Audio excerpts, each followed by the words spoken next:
this. I don't know if I'm ready for you, if I'm being honest. Dude, I got 230 pounds of raw power coming at you. I have 230 pounds of raw. I've been just kind of laying around playing Pokemon. I already forgot that we weigh the same. It's fucking weird. That is a little weird. That's like right on the dot. It's because like your beard adds like 10 pounds, so you weigh less than me too. I would say more my head probably adds 10 pounds. Yeah. Like where everyone's is, what is it supposed to be? What do they say in that little kid in Jerry Maguire? Everyone's head weighs like 7 pounds or something. Mine's at least 10, Is that 12 the pounds. thing you remember from that movie? I've never seen it. Me neither. Yeah. So, Another thing we have in common. Oh my god, the Do you one have it a probably. podcast? No, I'm really kind of looking to make one. Yeah? Yeah, I don't know. I don't really have Well, any friends that are good enough to do it with. You know, I'd be all right with settling for you. Oh, you're settling for me. Yeah. Well, Oh. I mean, Okay. I'm kind of like the Jerry You're like- Maguire of podcasts. I mean, you know. all right, that's fine. Wait, let me just adjusting this real quick. Okay. Were Yeah, you sure. recording your audio, by the way? And your video? I am. I'm already doing it. Yeah, me too. All right, cool. I guess we'll just start right here. Okay. I don't know. I'll wing it. All right. I think if you just wing it, I think we'll be good. Okay. What's up, buds, and welcome to the new episode of the Earbuds Podcast, the podcast where two friends talk about one album for that many minutes. I am one half of the Earbuds Podcast. My name is Lucas, Hungry Ghost in Jerkovs, and I am here with my co-host, my buddy, my friend, Mr. Brett, Just hungry.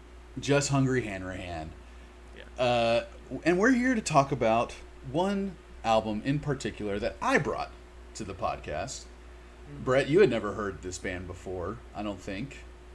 I saw you review one of their albums for your dailies, I believe. Yes, I think I reviewed like a demo of theirs. But it is Violent Soho with the album Hungry Ghost. And yeah, man, I heard this record when it first came out, probably 2013, 2014, yeah. I got on this real quick. They just, man, it was something like I had not heard a lot of bands that sounded like this yet. Like in 2013, 2014, this kind of bringing back this 90s grunge vibe like I had not heard yet. So it was really fresh to me, and I really, really loved it when the album came out. But I will admit that I don't know how I feel, if I feel the same way about it anymore. Yeah, well, the only other band I could really attribute to this kind of sound was Dinosaur Jr. Oh, see, I haven't heard a lot of Dinosaur Jr., I'll admit. Yeah, it kind of got this vibe. It's always these rock and guitar chords going, kind of an interesting vocal delivery. Are these guys Australian? They're super Australian. They're Australian Okay. as fuck, dude. Yes. Yeah, and so that explains that. Yes.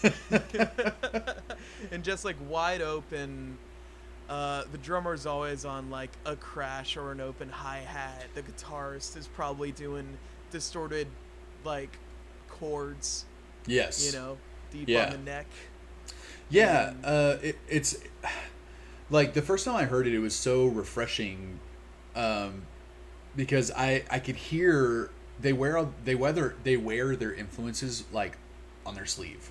I feel like it's pretty easy to make direct comparisons to a lot of bands, especially like 90s bands like Smashing Pumpkins and Foo Fighters and Silverchair for me. Yeah, right. I hear all of that for sure. But then some newer stuff too, like Silver Sun Pickups. Like straight up, a couple of these songs sound like Silver Sun Pickups, like the guitar parts and everything. So you can hear their influences. You can hear it coming out in the music. And it's cool to hear, especially like when it came out, it was cool to hear all those things combined. Like how now we're hearing, especially a lot of the stuff that me and you have been listening to a lot lately, like Black Midi and Rico Nasty and some of these other Viagra Boys and stuff, where it's like Yeah. now bands are starting to combine a lot of weird, disparate stuff and Yeah. doing it in a really cool way. And that was kind of the impression that I got from Violent Soho when I heard this album back in the day. It was just like, wow, they're taking all these things that I already loved and kind of mashing it together into this like Frankenstein genre, and it all kind of like centers around this, kind of just alt rock. Yeah. So I really, it still has an appeal to me for sure. And so coming back to the album after nearly a decade, what was your second impression? It was a lot more mid-tempo than I remember it being. Almost to a fault. Yeah, it kind of, as the album goes on, they get a little calmer and a little more down tempo, a little more, I guess, more alt than rock. Yes, for sure. And I gotta say that the combination of me just wanting a little bit more energy in this type of music, that, because like I used to compare these guys to Fiddler all the time, and it's just not the same. It's not the same. Yeah, I don't vibe. think I'd go that far. No. But they do have a punk energy for a good couple songs. Kind of reminded me of like the Get Up Kids or something like that. Yeah, there's even times where I heard like a little Blink-182 in there. Yeah, sure.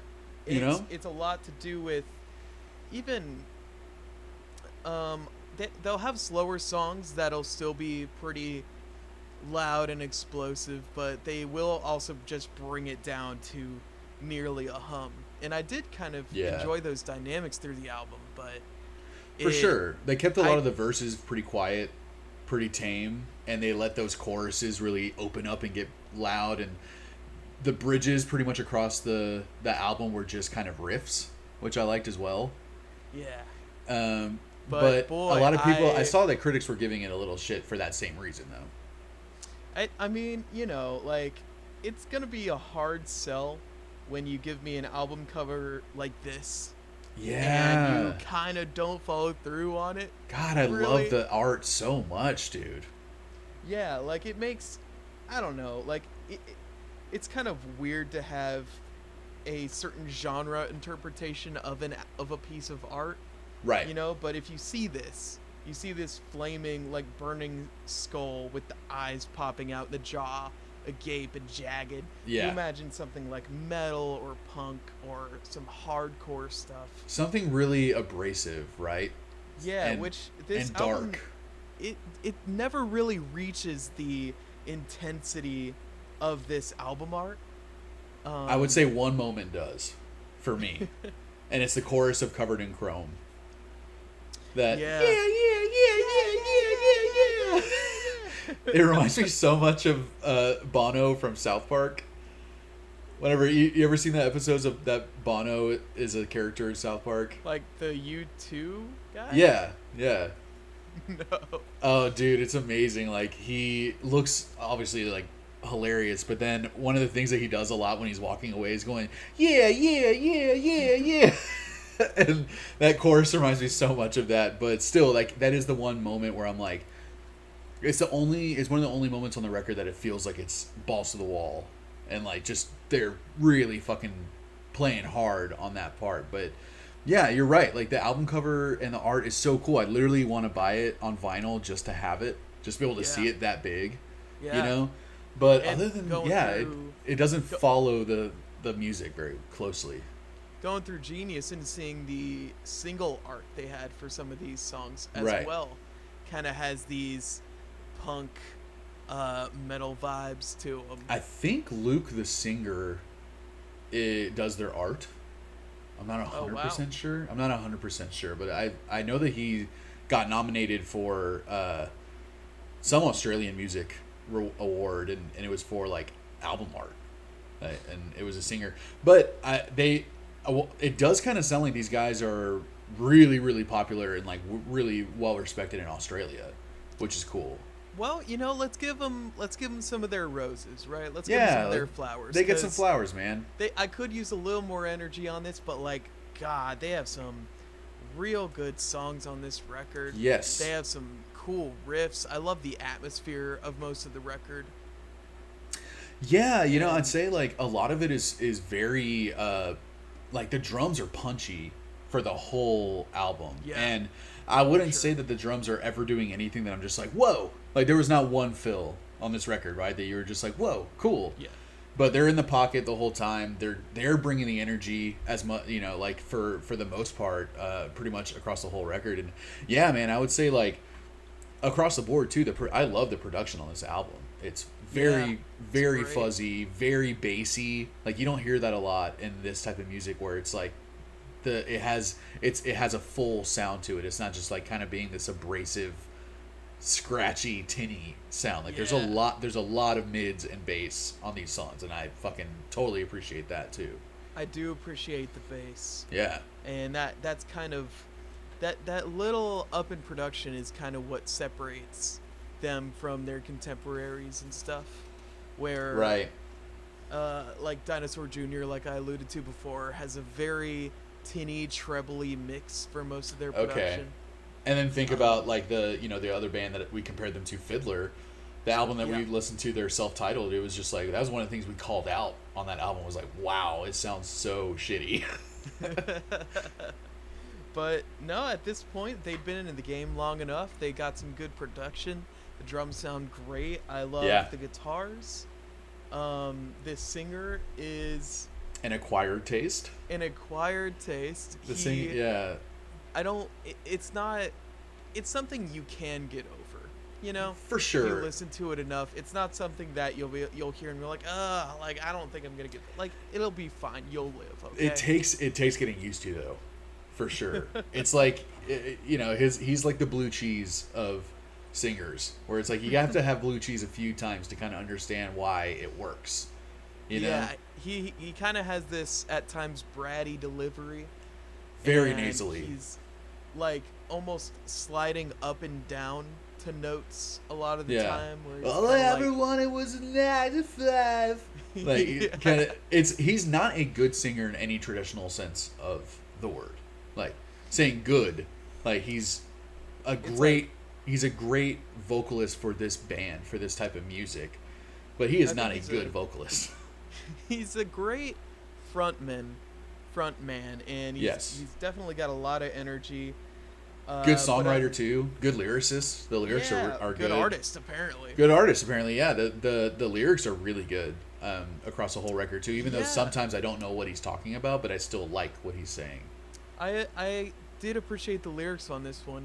They sound very thoughtful and introspective, which is Right. not something I really expected when I first heard this album, and I didn't really know the lyrics yet. But it can be kind of colorful and just kind of Abstract.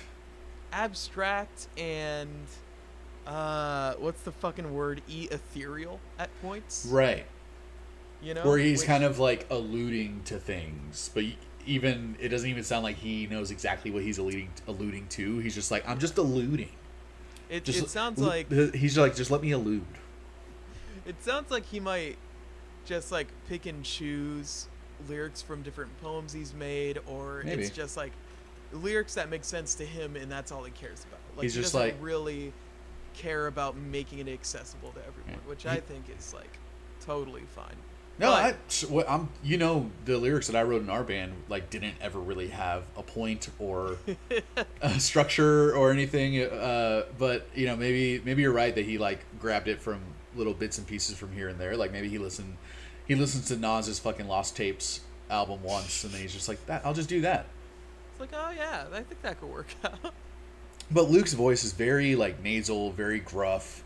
But again, he can go back and forth between like gruff and kind of loud and obnoxious, and then go into the kind of softer singing, like you said, like he's being kind of slidey and very fluid with like with the notes that he's singing. And I go back and forth between loving it and hating it, honestly. Like, Well, it's like it's most apparent in the first song at the bridge, where he's like, "All I am is what you make me." yeah, And at first, it's kind of like rough, but by the second time listening to that song, it was like I liked it. I just kind of liked how raw and weird and like unprofessional it sounded. Yeah, that's a good way to put it. It's just it's a raw delivery from a guy who, like, I don't even think he would claim to be a traditionally, good singer or whatever. Yeah.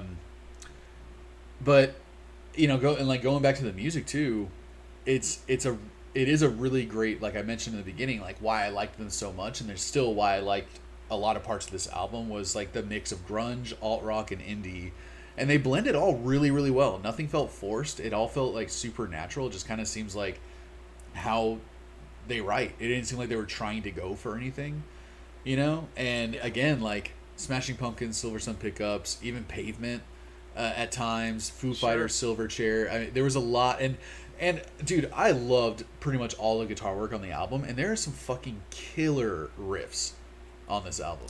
Yeah, there's a lot of kind of open chord guitar playing, but there's also a lot of background uh picky, Yeah, like blinking, kind of blinking, like blinking.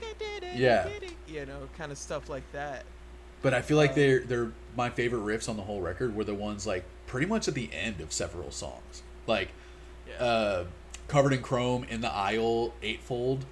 Like those Mm. three songs all ended on such a fucking awesome riff, and it sometimes was like the like sometimes it was kind of like confusing and a little like, oh wow, that's actually like a cool composed riff, and some of it was just two notes that you're going, but you're playing it in such a fun way that I'm like, that just hits so hard, and it kind of bugged me. That would be another complaint of mine. It's like you guys left the best riff of the song for the end of the song, and then like I never get to hear it again. Like you're never gonna bring that back. Like you're just gonna fucking like drop that on me and then go to the next song. I'm like It so seems like disappointed. whenever they get to those parts, it's like they've crossed the finish line. They kind of get to have their little victory lap. Yeah, that's what it feels Whatever like, that right? riff It's is. like let's put a fucking exclamation point on the end of this song. Like a little stinger, a little one last fucking thing. And as much as I loved it, it is at the end of the day a complaint that I'm like, do that riff like twice or three times in the song so I can enjoy that part again. Make it an interlude, a pre something. Nah, they just got so many fucking riffs in the back pocket. They don't even think about it, baby. Yeah, great guitar work, great riffs. Yeah, pretty much across the board, like a well composed album and a lot of really good alternative rock songs. But I will Yeah. say, just before we get into our honorable mentions and our favorite songs, our choice snugs, I gotta say that it did get kind of boring for me. Like having to, the amount of times that we like to listen to these albums before coming to talk about it. Getting a really good feeling of like how much we truly enjoy this music. It's like it became very same. Once like after the third or fourth track, like after Covered in Chrome, or Damn. like Ceremony Said. I would say actually after In the Aisle. Like it was after like track 5 or something, that it was after that I'm like, wow, all these songs are starting to be like the same tempo. They're not introducing anything new. Yeah, I feel like they kind of have a similar structure for these songs, all coming around to 3.5, 4.5 minutes. I Yeah. feel like 11 songs coming in at like a little over 40 or 45 minutes or so is like a little much to ask for a band. Feels long. Yeah. Yeah, for a band that kind of has this, while like it does have its dynamic moments, but it just like to me just not enough to offer up 45 minutes of like focus Yeah. solid music listening time. And I would say even when I say the songs get kind of boring or same, like there's nothing unenjoyable about those songs. It's not like they're bad songs. It's just kind of like, man, I've heard this song. I feel like I've heard this song 3 times already. It's just they You don't know? really have anything else to pull out of their sleeve at that Right. point. And it's all kind of moody and kind of like dark and depressing, and like the album ends on like a really low note. The closing track sounds like the end of a fucking depressing like teen freeform TV movie or something. Like it just I'm like, what, like, yeah, so that despite all those things, like definitely some songs I liked a lot, and definitely some songs that I will listen to a whole bunch. Well, let's get into those songs, huh? What a great transition, Brett. You're Oh, so good I at know. this. I know. Man, It's so crazy that we decided to do this today. That's why we don't pay you at all. That's that seems like a weird kind of reasoning, but You should do it thank for the you. love. I just do it for the fans. Yeah, do it for the fans. Do it for the people watching. But what were some of your honorable mentions? Some of my honorable mentions are scattered a little through the album. Okay. Gold Coast was one of mine. Eightfold, In the Eightfold is Aisle. great. Oh yeah, and OK Cathedral was like almost kind of made it. I wish they'd done like one other thing to kind of like Right. amp the mood up a little bit. OK Cathedral sounded so much like Silver Sun Pickup's Lazy Eye, to the point where I thought they just completely ripped off that guitar part. It took like 5 times hearing that song to be like, oh, it's not the exact same guitar part. No, it's very similar.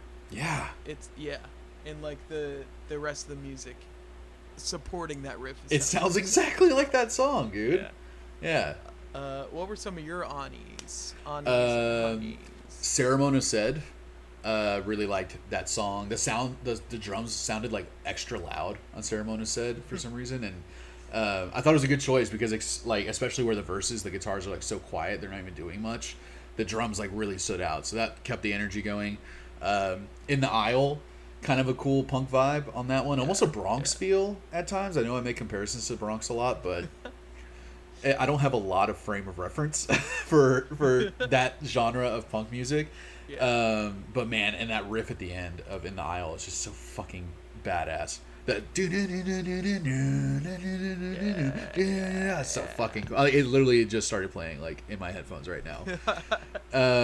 Yeah, those were my 2 honorable mentions. You know, like I felt like a lot of the songs were the ones that felt kind of same. Like I would say I liked Dope Calypso. I liked Liars. You know, but Gold Coast, like I liked the faster pace of it you mentioned, but Yeah.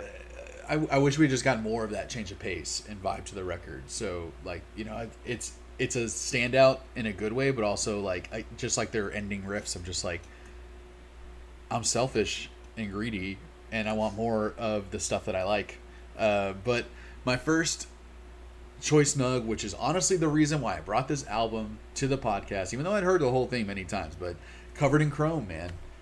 Covered in Chrome, that is also one of my choices. I absolutely fucking love Covered in Chrome. The energy on this song, I think, is probably some of the best on this record. So much fun to sing along with that chorus. Oh, yeah. I mean, this is like a song made for the live show, and everyone's Right. just getting drunk and having fun. You can do every And- part of that chorus, like sing along to every that, yeah, and then like the ah, ooh, whatever.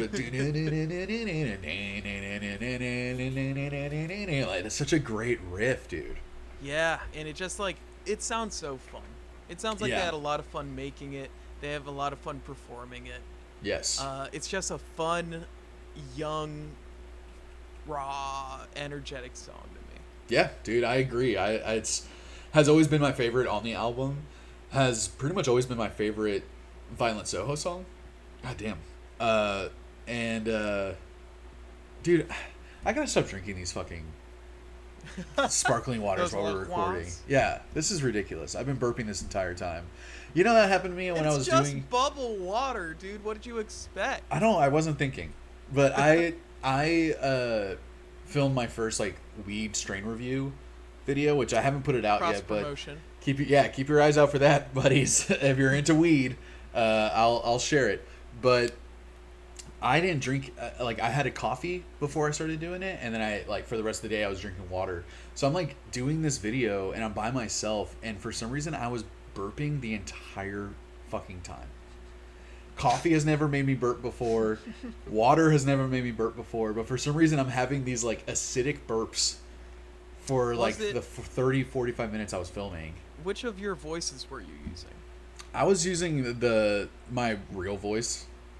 Not this not this podcast Not voice this, that I put the on. fake voice. Right, not this like broadcaster voice that I do.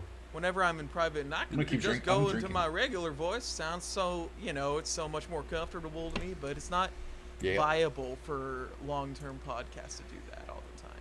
That's true. I mean, you really you single out your audience by doing that. You're really like limiting yourself. If we talk the way that we really want to talk, like I, how many people are gonna listen to this? Really, like, come on. we use like our old adages, like toothpicks in a cornfield. Yeah, I no start one's calling gonna dinner. really get that. Dude, I say supper in San Diego. No one knows what the fuck I'm talking about. Y'all up for some surper? Y'all never heard of surper? Am I the only guy to eat surper at 5:30 on the PM? But that might be it. But I maybe it's a curse. I guess we'll have to see. I don't know. It's like growing up, I used to get really bad gas when I went to the movies, and I think it was like a Because of the popcorn, or just because you were No. watching the movie? because of the anxiety that like if I had to Oh, fart. You get the anxiety farts. If I That's had to what it fart, I wouldn't be fucking able to is. because I'm in a movie. So every time, dude, for years, I would Oh, get man. horrible, painful gas when I went to the movies every fucking time. For years. I don't know when that wore off. Like, I don't know why I stopped being nervous about it, but yeah, it was the thought of like, even if I have to fart, I won't be able to. Like, I can't fart in a movie theater. Yeah. And Well, you started like plugging it up. I think is if I remember correctly. I just, yeah, I mean, I just got comfortable farting in a movie theater. I think that's what it was. Oh no, wait, that's what I plugged it up. Okay. Yeah, see, I don't think that would help much. I started like releasing my natural occurrences. It would come out of other places. You fart your pee, your pee pee. My fart. I mean, I'm not gonna pee in the movie theater unless I want some fucking buttered popcorn or something. Okay, what's your second choice, Nug? My second choice, Nug. You can tell I like the first part of this album a lot because my first choice is Dope Calypso. I only dope calypso. Dope Calypso. I love, just like Covered in Chrome, it has an explosive moment when all the music comes in. Yeah. I love the bridge at the very end. Was about your eyes what you made me. Yeah, It's I hate that. I fucking love it. Super Dinosaur Jr. I've been listening to a lot of Dinosaur Jr. lately. Oh, okay. If you weren't able to tell. No, but did this band get it made you think of them and you're like, I want to hear Dinosaur Jr. now? Not just randomly, just I've been meaning to listen to him for a while, and then you fucking brought this in, so it must have been the universe or something. Yeah, sure. But then aside from that, the riff is catchy. The original chorus I think is cool. Now send Calypso. Yeah, good chorus. I thought it was kind of a weird opener for an album because it is so mid-tempo, but I mean, maybe it's a great opener for the album because it sets you up. Well, a mid-tempo loud song isn't the worst opener that you could do. It's strange, especially when you look at the album art. But it is a good song. It did also like had another one of those kind of background guitar parts that reminded me a lot of Silver Sun pickups as well. Oh yeah, Tons of that. Yeah, but yeah, what I thought it was. Your second? No, Dude, mine. I was kind of worried that I wasn't gonna find another one. It would have been. Shit. It would have been in the aisle, honestly, if it wasn't for Eightfold. Eightfold is my second choice, Nug. Eightfold. That's one of my honorable mentions. It's kind of the last song on the record. Kind of, In a yeah, way. because Hungry Ghost, the outro, is just so like boring and just such a skipper for me. Hungry Ghost kind of sounded like it was very Incubusian. Incubusian. Yeah, it was like what they Yeah. would do for a slow kind of like sad track to end their album. Like I didn't like what they did on it. But Yeah, Eightfold.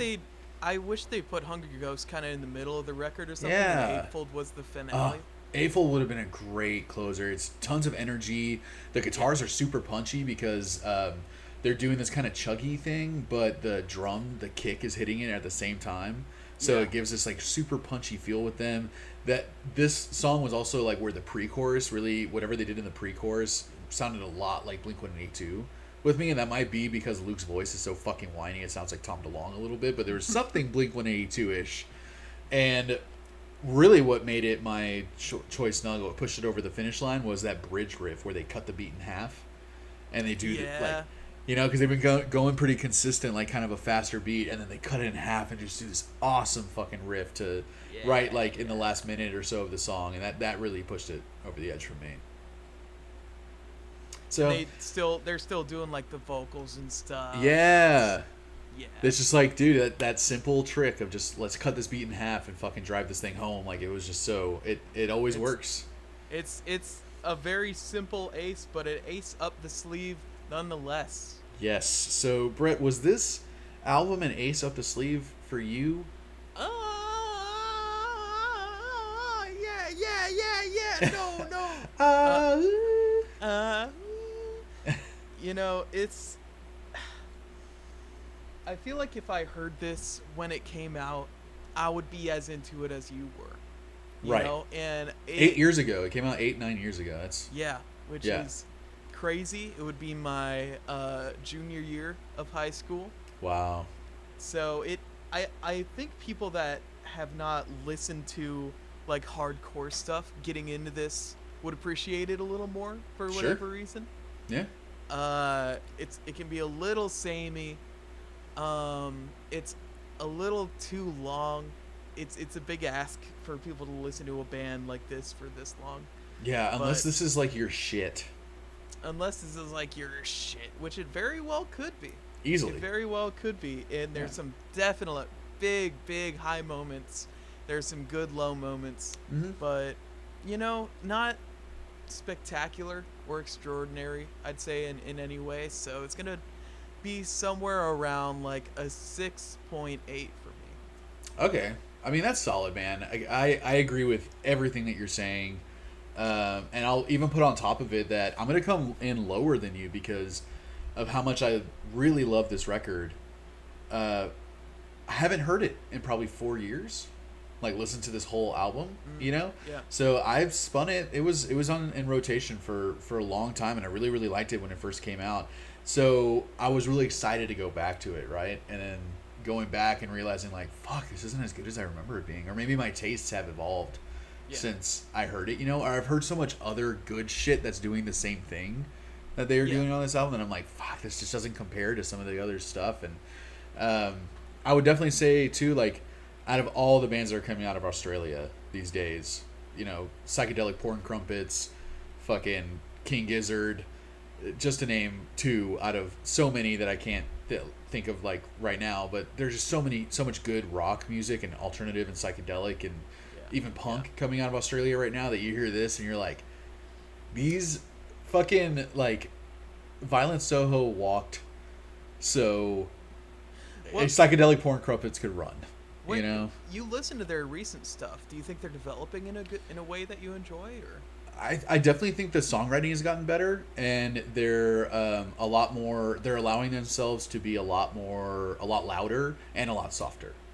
On the last few things that I heard, like Waco is a great album by them, and I would probably say Waco is a better album than this one, but I have a lot more, history with this album. So I'm going to come in at a little lower of a rating. I agreed with everything that you said, but also it's just part of it is that I was so excited and I had this expectation of how much I was going to love it. And like then the colors kind of faded a little. The colors faded a bit. So I'm going to give it a 5.6.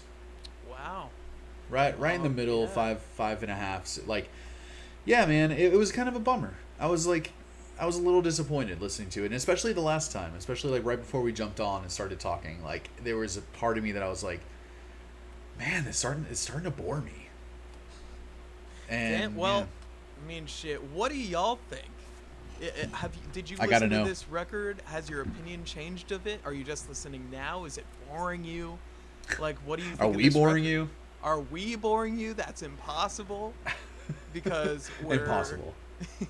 Because Lucas's burps have been entertaining us this entire time, keeping us on our toes, giving us holding it back. The worst audio. This is gonna be the worst audio of any episode we've done so far. I would be willing to bet. No? One of our episodes kind of didn't have talking Lost audio Art for one of the people. Yeah, you're right. Lost Art was by far our worst audio that we've ever had. which sucks. Next time they come on, they've been emailing us. I was like, Yeah. hey, when can we get on? When can we get on? Can't shake these guys off. Oh my god, like, dude, chill out. I'm so excited to have a guest again. Yeah, we need to it'll be do that. nice. It's been too long. Dude, it's so nice to get you out of the studio every once in a while. I know you've been living there. Yeah, it's been kind of uncomfortable. I've been showering with LaCroix, and it doesn't really work too well. Yeah, and like it's just kind of stealing you away from Christina a lot. Yeah, that I don't mind too much. But, buddies, thank you so much for watching, for listening. Stick around. Next week, Brett, what are we going to talk about? Have you picked what album we're going to... No. Okay. You don't have anything on the top of your brain right now that you're like, fuck it, let's do this? I really don't know if anyone's been keeping up with this podcast, but it has actually been so long. It has. Since we've like listened to new stuff. I've like forgotten everything it won't feel like that to you guys, but it has felt like that to us. It's been almost a month since the last time we recorded, it feels like. Yeah. But thankfully we had a bunch of episodes in our back pocket, so we're you know what? We're just chugging along. If it's gonna be a little sputtery, it's gonna be a little sputtery, but we're gonna keep going. Dude, we're trying things, which is good. So all right, we'll stick around, buddies, for the next episode, whatever that may be. Thank you guys so much for listening and watching. Find us on Instagram at EBPcast. Find us on YouTube. Just search Earbuds Podcast. You'll find us. It's on there. I'm on Instagram at Jean-Luc Guitard. Brett is on there at Brett Hanrahan with like 37 Z's. It's 38. 38 Z's. Just look it up. You'll find them. But yeah, man. Thanks so much for listening. Brett, what would you rate this episode? I'm gonna rate this episode a little sleepy time junction going into the station. Okay, I'm gonna rate that rating a 5.6 out of 10. I feel like that's a little unfair, but I don't know. Fine. I mean, that's like that was my first reaction. Maybe. Well, everyone, get on your phones. You know the number. Just type in your vote. Type in your rating of how you thought my rating was. We're using the old American Idol phone number, so just do that. We're using that exact line. Yeah. Yeah, just do that. Text yes for no, 2 for Brett. It's a very confusing system. And type in yes for stop. Yes. All right, Brett. Well, I think this was pretty good. Lucas, I think this was pretty good.